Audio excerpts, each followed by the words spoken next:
आपल्या नांदेड जिल्ह्यातील सर्व विद्यार्थ्यांना 12वीच्या परीक्षेसाठी राहुल कुर्डले जिल्हाधिकारी साहेब यांच्या माध्यमातून काय माहिती सांगण्यात आली आहे ते सविस्तर आजच्या या व्हिडिओमध्ये जाणून घेण्याचा प्रयत्न करणार आहोत. तर आपल्या ऑर्गॅनिक माहिती यूट्यूब चॅनलला सबस्क्राईब केलं नसेल तर लगेच करून घ्या. बेल नोटिफिकेशनला क्लिक करायला विसरू नका. राहुल कुर्डले साहेब यांच्या माध्यमातून स्पष्ट सूचना देण्यात आली आहे की आपल्याला कॉपीमुक्त अभियानाच्या अंतर्गत कॉपीमुक्त परीक्षा ही करायची आहे. त्याच्यासाठी त्यांच्या माध्यमातून काय सूचना देण्यात आलेल्या आहेत पुढे आपण पाहणार आहोत.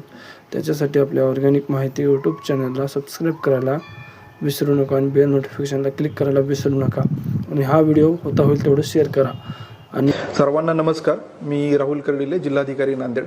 आपल्याला माहिती आहे की नांदेडमध्ये 10 फेब्रुवारी ते 11 मार्च या दरम्यान 12वीची परीक्षा पार पडत असून यामध्ये मोठ्या संख्येने आपले विद्यार्थी जवळजवळ 112 केंद्रांवर परीक्षा देत आहेत. या परीक्षेच्या अनुषंगाने मला हे सांगायचं आहे की सर्व विद्यार्थ्यांनी अत्यंत तणावमुक्त वातावरणात ही परीक्षा द्यावी, चांगला अभ्यास करावा आणि कुठल्याही दबावाशिवाय भीतीशिवाय ही परीक्षेला आपण सामोरं जावं.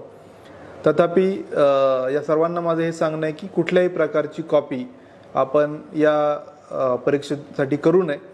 या परीक्षेसाठी जे काय इन्व्हिजिलेटर आपण तैनात केलेले आहेत ते सगळे असतील, संस्थाचालक असतील किंवा यामध्ये इन्व्हॉल्व असलेले शिक्षक यांनी पण कुठल्याही प्रकारे कॉपीसाठी मदत चुकूनही करू नये ही सगळ्यांना माझी सक्त सूचना आहे.